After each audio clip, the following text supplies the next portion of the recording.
what's it called again? OnlyFans, which we don't think is even the case. Feminists could say anything about I keep saying OnlyFans in a nuanced way, but that doesn't matter because our case is going to explain, even if the messages that the feminist movement want to provide that are nuanced, it doesn't mean that people are going to internalize it or respond to it in particularly nuanced ways. That is where their case falls apart. I'm going to do a little bit of rebuttal and then set up him and explain very simply why money is good for women, why it gives them a platform to talk about the very issues that they say plague the porn industry and plague online sex work. And then I'm going to explain to you, on that note, why opposition would be bad. But even if you believe that opposition was going to bring nuanced messaging, why people wouldn't respond to it in particularly nuanced ways.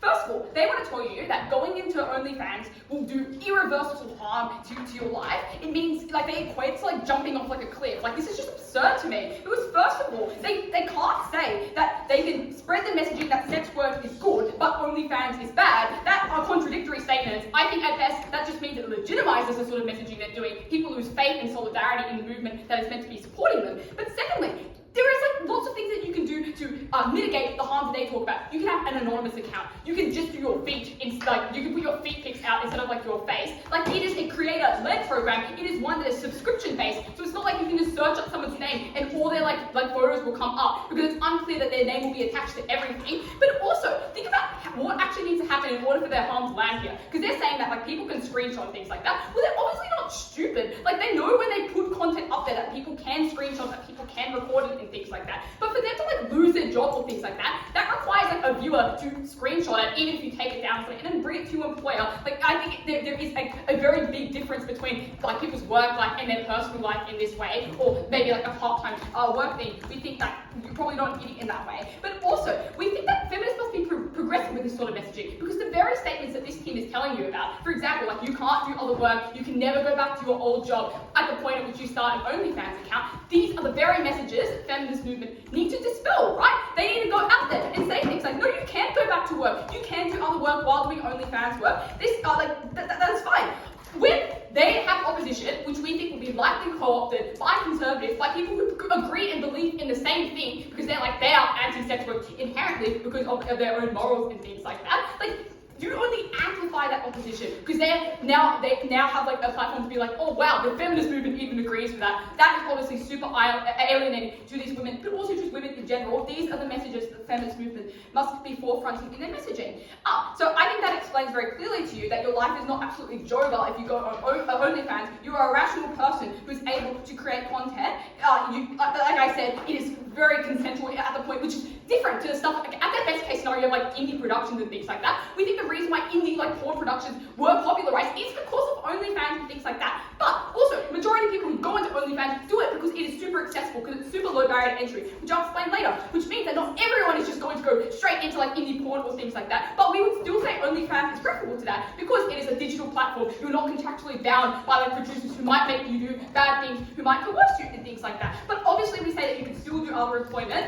We think we are opening doors on our side, especially doors that lead you to more money and more voice. They just, like, end up closing more doors. They don't open doors. So that's weird. Then they're like, messaging doesn't get to other women. Well, I think we just flip that, as I explained before. When, like, they're like, oh, people get skeptical now and don't want to go into it. I explain that, like, there are good reasons that you should go into it. So that skepticism is bad. But we tell you what's more likely to happen is when this gets publicized in the media, this just alienates women. This alienates the very sex workers who themselves, who we think are very, very vulnerable. It means that conservatives can amplify this bad anti-sex rhetoric, can say that it is your fault, can say it is your fault that you're putting your nude body online and things like that. This is what the feminism needs to speak about. They only provide a case that equals less solidarity, less discussion to solve the very problems that they seek to solve. Alright, so what do we think that feminists actually like support or oppose under this side? We think they're still able to oppose exploitative practices, but they shouldn't just oppose, like, OnlyFans as the platform or the side. We think, secondly, by supporting, they can say positive things like you have a right to exercise your body or show your body however you want. It's a good option or comparative to, like, porn or things like conventional, like, porn or things like that. This is to say that they don't have to necessarily cheerlead it at all times, but they should, like, positively advocate for it. Alright, first argument, why is money good for women? I think, first of all, is a very, very low barrier entry thing to do. Like often the people who go into it are not from great places of privilege. They don't have to necessarily have university skills or a resume or things like that. Oftentimes they can just run anonymous accounts. All you literally need is an account and a camera and things like that. And importantly, this is a creator-led process. So it's not like you're contractually obliged to do anything that you don't want to do, or you're coerced by like a production like manager or things like that, which would exist on their side if we give them at best it's like indie porn or things like that, which is probably not accessible to like the more disprivileged women who need the money to do these sort of things. So that is just to say that you can probably choose what you want to do, and if you want to sort of buy out of that, like there are reasonable things to do that. It's not enough for them to be like, oh, but people can like leak your pictures and things like that. Obviously you've consented to that at the point at which you've signed up to the site and made your account.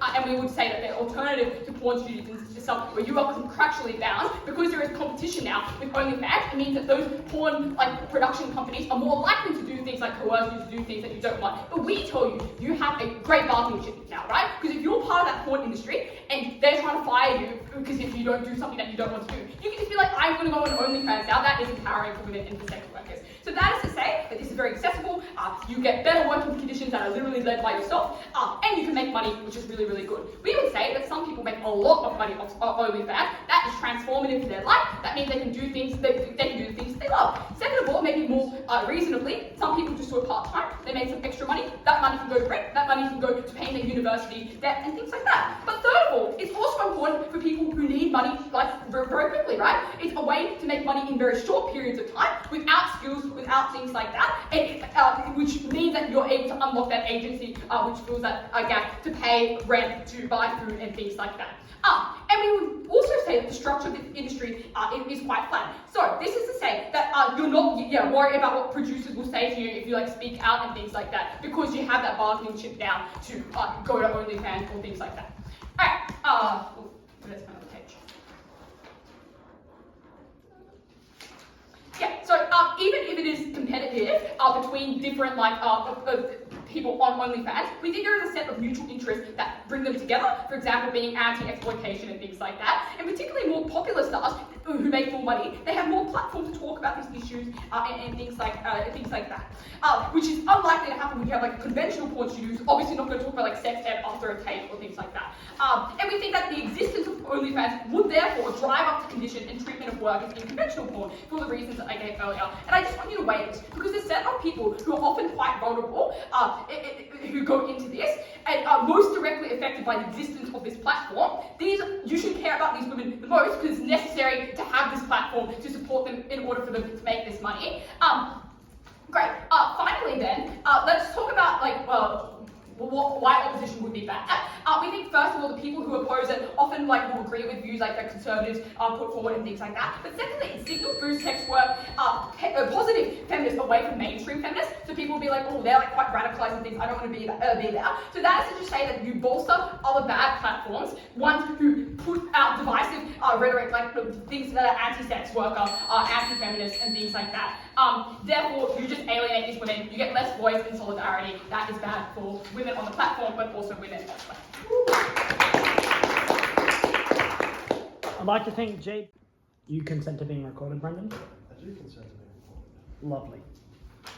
It's going to go on ABC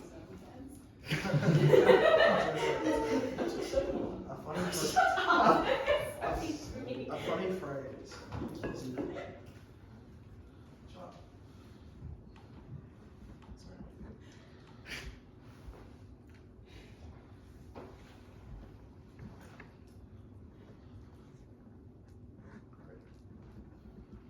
Two things in the speech. Firstly, can feminists successfully mount the public argument that OnlyFans is like bad without being manifestly anti-sex worker? And then secondly, the question of whether or not performers, generally speaking, benefit from OnlyFans, i.e. the feminist case for OnlyFans. Firstly, let's deal with this question that we started here. We kind of get towards the end of Jade's speech. I'm going to develop a little bit further, which is the question of like, can feminists actually mount a public argument against OnlyFans without coming across as anti-sex worker? Because, you know, like intros of both first feminist speakers are like, no, we're not anti-sex worker, we're just anti-OnlyFans. So let's examine whether or not it's possible to do this.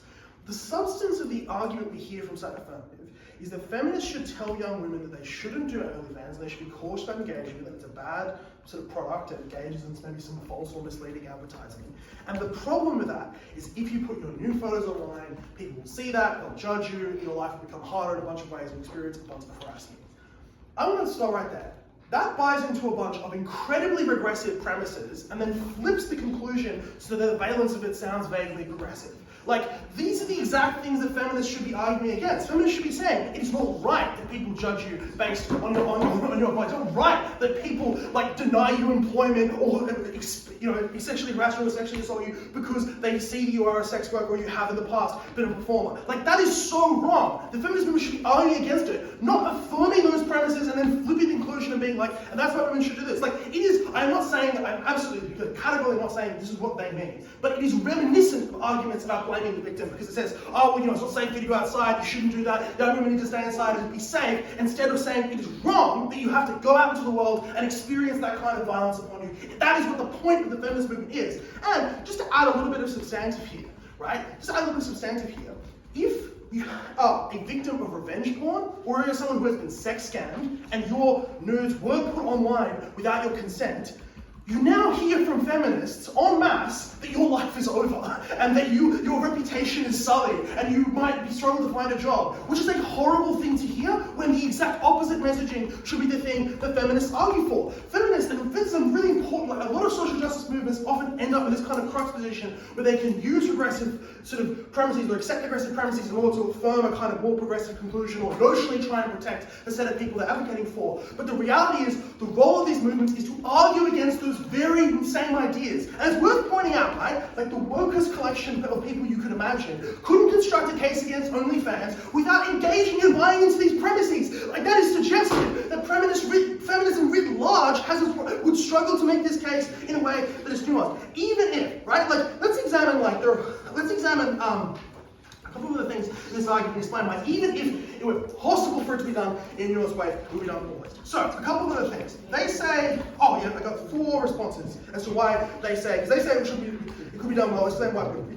Firstly, they say that they get ex-porn stars to do it. They say they have fear. They don't have fear. They have to explain why ex-porn stars would actually be manifestly anti-OnlyFans, which they don't do. They just say they have fear to do it. I'd be happy to hear proof of it later. The second thing I point to, is and I think this is actually another crucial sort of response to this argument, which is like, you make an argument that is incredibly nuanced, and perhaps more nuanced than I'm giving it credit for, in which case I apologize, right, against OnlyFans, right? And the problem is, public discourse, especially discourse online, completely flattens and crushes that nuance, and it just sounds like feminists are anti-sex worker, because when people hear OnlyFans, they think of sex workers and they conflate the two things in their head, and your insistence on there is a difference and technically you're anti-sex worker doesn't fly very well. And I would point to the analysis of second affirmative is that people read articles when people famously do not read articles. People look at the headline and they do not read rarely. The click-through rate is very low because people do not read, because short form video has corrupted our brains, right? The other claim we make in response here is that what happens is the feminists endorsing or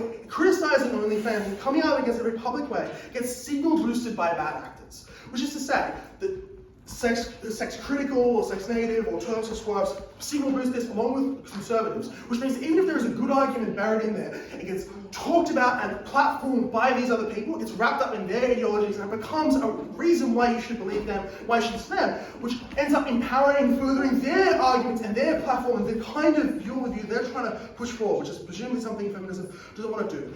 Third response, I just point to the stuff that they say. Like, they say, like, oh, well, don't worry, we'll talk about sex workers in a respectful way. We'll talk about them being victims of OnlyFans. Or they love being constantly referred to as victims. That sounds like a great idea. I'm sure you definitely won't alienate them by saying that they're victims of OnlyFans and they're being exploited. The final thing they say is that, the final thing, and this is kind of the additional kind of substantive adding here, is like, even if you try and do this in the best possible way, you give absolutely credit, you ignore all my horrible sort of mishmashing of their case to something they don't actually defend. The problem for that negative is sex workers are, understandably, pretty much always defensive when they hear stuff like this, because they're a set of people who are always under attack from all parts of society, because they have a very difficult history with the feminist movement, and a feminist movement which has in the past explicitly wished their non-existence. Because no matter how you frame it, if you are an OnlyFans person, or if you would like to, if you're a sex worker who doesn't work in OnlyFans, would like to have one, or whatever, considering having one, it feels like an attack on your livelihood and you feel alienated.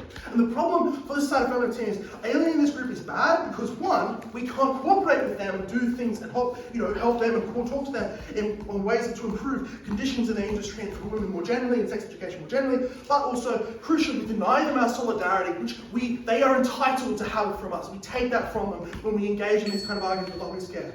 Even if it was conceivable for them to argue against OnlyFans, I think it would be a bad idea to feminists to commit themselves to making that argument in public. But let's now deal with it. Why is OnlyFans, broadly speaking, good for the people who use it? Let's firstly talk about who we should care about when we consider this debate and this question. We should care obviously about the people who use this platform for three reasons. One, they're made most vulnerable by their work because sex work is treated poorly by society. Two, they're often made vulnerable by the fact that they come from lower working class backgrounds, and they're women. And three, we point out that they're just the most affected. Like, they're the constituency who hear and care the most about all of these arguments on all of this discourse. They have acted as their job to, like, their livelihood online, so they're the ones who are affected by the spread of various ideas pro against this platform, etc. What do I have to say in terms of why this platform harms them? As say they experience stigma, there's an impact on their relationships, they can experience harassment, and they can be exploited or trafficked or underpaid. We would point out this is quite uncomparative because of the set of people who use OnlyFans right now, I would argue quite a lot of them would have otherwise worked in other forms of sex work, other forms of performing, right? And at that point, right, like, given that, like, if you want to complain, if you want to talk about stigma, impacting relationships, experiencing harassment, right, like, for example, from producers or the owner of a strip club, or experiencing exploitation and being underpaid, I would point to porn companies as clearly far worse than OnlyFans, which is creator-led, does give you a fair bit more voice, allows you to be a sole trader, and gives you a significantly more capacity in that space, which is given to you at Jade, and I think quite well proven. Finally, though, let's just discuss the kind of other claim they have. Sort of idea where they're like, well, maybe, they say, well, we're not talking about the set of women who otherwise would have become sex workers. We're talking about people who, like, were the marginal cases, who might not have done any kind of sex work, but OnlyFans kind of, like, tempted them to doing that, and they kind of do it, they sort of spiral, they log off, etc. I think I would just point to the fact that I think it's very unlikely that someone would engage in this kind of work, like camming work, without understanding what it meant and accepting those kind of risks. It seems very unlikely and kind of patronizing to suggest otherwise, especially if that comes from the feminist movement, who are meant to be these people's allies. Incredibly proud to oppose.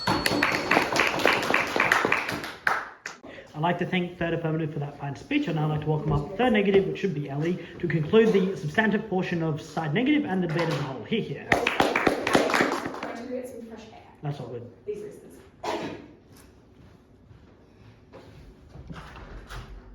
I'm going to start with the only example that this disgraceful affirmative team provides of a sex worker who is supposedly anti-OnlyFans, which is Mia Khalifa. This is not true.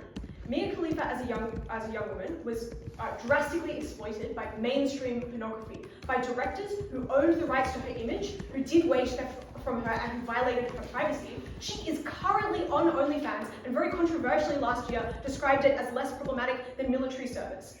The problem with this affirmative team is as much as they want to gasp and gesticulate at the bench, they don't fucking know anything about sex work. They assume throughout this debate, for 25 minutes so far, and no doubt have replied, that the feminist movement is the same and is synonymous with sex workers, which is what makes them make the absurd and goofy claim that they have the fear to suddenly make high-profile sex workers making lots of money on OnlyFans, oppose OnlyFans. How? You have the fear to make the feminist movement do that. And as we explained down the bench, to literally no individual response, the feminist movement has a fraught and frustrated and deeply problematic history with respect to sex work. Look, for instance, to the Sesta and Foster laws in the United States in the early 2010s, where feminists, well-intentioned admittedly, probably suffering from a lot of the delusions you heard in that previous speech, lobbied for the government to step in and heavily regulate the online marketing of sex work. And that was something that was disastrous for sex workers across the United States. It decimated their capacity to make money, something which they need to live, and it decimated their relationship with the feminist movement. It meant that they had to go underground onto more dangerous porn sites to market their content. Look, for instance, at the insistence of many feminists on the Nordic model, something which is roundly criticized by sex workers. This is a ridiculous affirmative team. If they wanted to fucking run a swervy case, they just should have done it. They shouldn't have seen it from the outset that it is wrong to attack sex work, and then spend 25 minutes so far doing so. Three things then in this speech. Firstly, I'm just going to contest the claim that affirmative frames as reasonable and not swervy, and explain why it is both false and offensive. Secondly, then I will just delete their claim that for some reason they divert vulnerable people from getting onto OnlyFans, which way they cannot win. Then finally, I want to concretize a series of clear and important harms to sex worker rights. The most important outcome in this debate, explained down the bench on neg, to literally no fucking response. I'm so cranky. Alright, firstly, I just want to, let's deal with the thing that they claim is they're super reasonable, definitely not smirking from the message that they're going to say. They say sex work is good. We're not going to attack sex workers, but OnlyFans is uniquely bad. And if this argument is incoherent, they cannot win the debate because it is not likely to be persuasive to the general public and because it is likely to be offensive to sex workers. And what I want you to do when you look at your notes and look at the reasons they provide you as to why OnlyFans is uniquely bad is consider what it would feel like as a full-service sex worker or as a worker in mainstream porn to hear those arguments. Because is it true that stigma provided to people who've had sexual images of themselves shared online is unique to OnlyFans workers? I don't think so. Is it true that only OnlyFans impacts your relationships with other people, with your friends and family? I don't think so. Is it true that only OnlyFans workers get harassed? I don't think so. And they themselves say celebrities get harassed, so I guess it's the feminist movement opposing celebrity now. Bizarre. That means that literally, by and large, everything that they explain about, that might be unique about OnlyFans, that means that we should oppose it, is just true of sex work as well. And that means they just, they can fiat it all they want. They can caveat it all they want. Feminists can get up and say, well, we're okay with sex work, but OnlyFans has all these unique harms. But if those harms aren't truly unique, that is not the message that sex workers, who we describe to you as a vulnerable set of people who have been under a deluge of attacks from all parts of society, that is not the message that they will hear. But even the best version of their case, which is OnlyFans does advertising, and that tricks people, is, I think, not unique to OnlyFans. Obviously, how do you think things like porn industries sell themselves to young and vulnerable women? How do you think things like stripping, for instance, sell themselves to young and vulnerable women? Obviously, these industries do advertising. I think that is clearly insufficient to oppose the platform as a whole, even if you level some critiques against the advertising. But finally, I just want to flip this argument to explain why OnlyFans, by and large, is safer and preferable to mainstream porn sites. Their claim is that mainstream porn sites are more lucrative, and at least you have things like a contract. There are a series of problems with this argument. Firstly, I just think it is OIV knowledge that these sites are incredibly terrible. Pornhub can't even fucking get child porn off it. I actually just don't understand why they think that these sites are good. Most people, I think, know that this is not true. And if you know about Mia Khalifa, you know what she has said about these mainstream porn sites. But secondly, at the very least, at least on OnlyFans, you have editorial control. And they try to mitigate this down the bench. They're like, well, people try to coerce you into doing other things. We know what's a lot worse. A director coercing you into doing things, a director with whom you have a contract, who is not, by their own analysis, an anonymous little account asking you to do something you clearly don't want to do. Their coercion is massive, direct, and economic. But I also just want to know, their way that they try to deal with this is to be sex workers can unionize. How?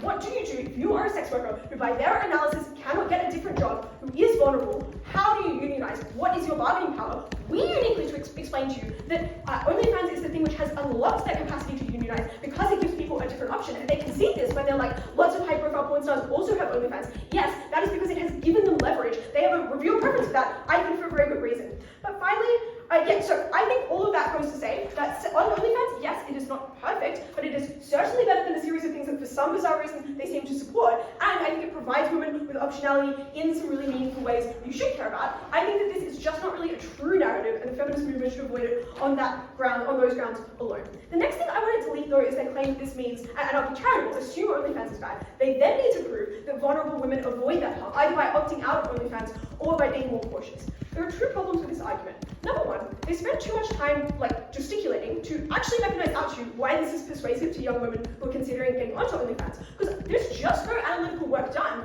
to explain why a feminist being like, well, someone might see your nudes, is more persuasive to someone than the fact that they can't afford food or heat in their apartment. Why it is more persuasive to them than what they describe as very tricky and scary advertising. Why is it uniquely the case that feminists making this claim is useful? And note that if our claim about the way this causes division in the sex worker movement is true, you should believe this even less, because it is something which is outright, controverted by people like, for instance, Anna Paul on TikTok, who goes, this is not true, I found it transformative and empowering in my life. But secondly, I would just observe that it's not necessary for two reasons. Number one, the sets of, things they say, the sets of problems that they observe, things like nudes leaking, are obviously things that people hear about from lots of other parts of society. For example, conservatives, for example, school sex ed. Most women, surprise, surprise, are pretty scared of having their nudes leaked. I think people are able to conceive of these things. It's actually quite ubiquitous that these narratives are around women. But also, their characterization of women in this debate is just hallucinogenic.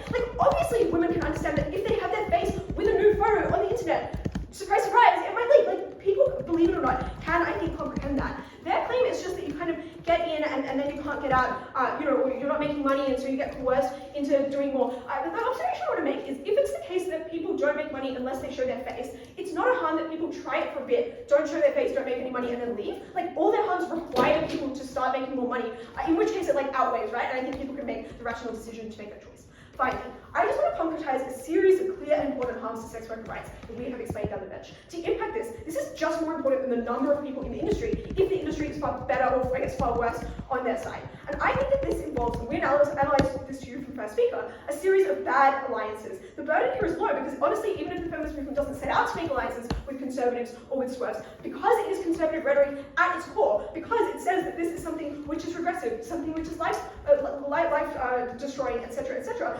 the incentive of people like far-right Christians, people like swerves, is to hop on board, is to say, look, the feminist movement agrees with us. Something which has significant discursive harm, because emphasizing the risks of sex work is always, I think, a waste of capital compared to making the, I think, very legitimate and very important argument that people should employ sex workers, and that employment discrimination is very bad. Spend your time on that as well. But at its very worst, as I explained in my intro, it can lead to bad regulation. It can mean the state cracks down on and surveils foreign workers. This regulating sex work is a really difficult task. You should not do it in a haphazard and in a way that sex workers themselves despise. So proud.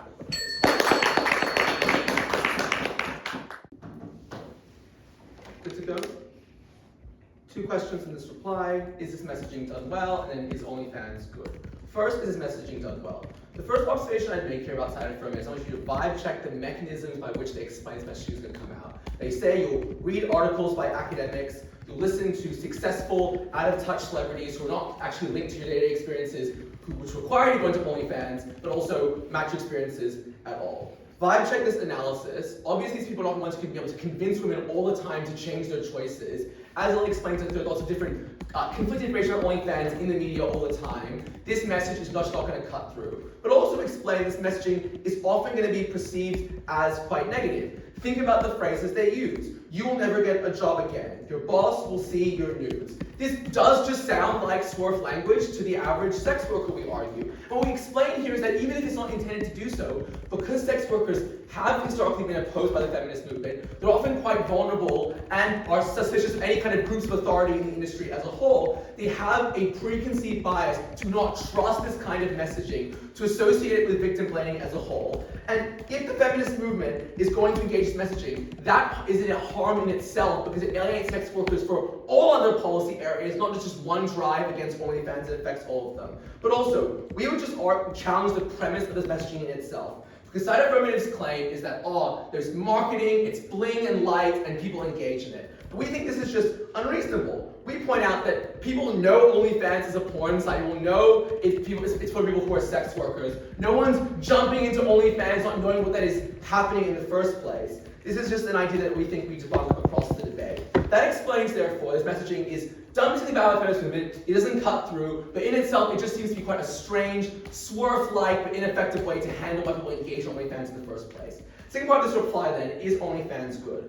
First category of people here are the most important, the ones who are going to be engaging in sex work in other ways as opposed to OnlyFans. And this is not just 40K a month porn stars like 3A says. It's the average sex worker has a choice to go into the porn industry, indie porn industry, or engage in OnlyFans. This is quite a large group by AF's own categorization, and we argue the most important group in this debate. And we observe 2 things here. First of all the harms they have for OnlyFans are symmetric to these alternatives. Nudes being leaked, coercion to do things you might not want to do, for example, and rare examples of revenge porn go across the entire industry, not just OnlyFans. And therefore we observe 3 unique benefits of OnlyFans. First, you have a unique platform to express your views on the industry. You cannot do that in traditional porn sites. Secondly, that you just have more individual autonomy. You're not tied to contracts or studios. Yes, you might get some DMs. You don't get forced by a long-term contract to engage in certain videos or acts you don't like. But finally, we would also point out that the competition in itself is a good thing. And as Ellie points out at third negative, if people are choosing OnlyFans quite a lot, that explains why this is a choice some people are willing to make. Obviously, you can still choose to work in porn if you prefer that. We're not proposing that at all. You just give a choice for women to engage in different kinds of sex work. That's obviously a good thing. Let's now engage with their category, which is people who are kind of caught in the net, who wouldn't have engaged in sex work at all. We would point out this is like kind of a small group of people, because again, people know OnlyFans is for sex work. People don't just get sucked into this for no reason. We make a couple other observations though. First of all, if it is you're not successful as in you're in the lower than $100 group, like Connor explains, it's unclear why you keep going with OnlyFans. If you keep going when you make not a lot of money, clearly it's better than the comparative for you in other forms of sex work, for example. Unclear why you can't make $10 in porn industry is better than making $10 a month in OnlyFans. But if you make lots of money, as we explained finally, you're one of the hits on OnlyFans, where you find a niche, as we explained at first, which has a large audience, that is a benefit and is more money to you. Obviously, you kind of go back to porn or job afterwards. Unclear why you never get a job again, as 1A explains. Clear side negatively. And downhill.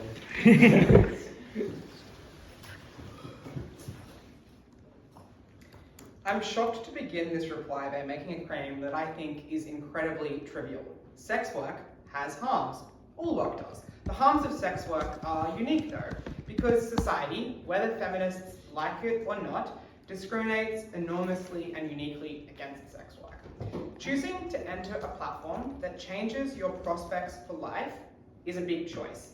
It's possible for the choice to enter sex work to be a valid one, but it should be one that people make adequately, with full information.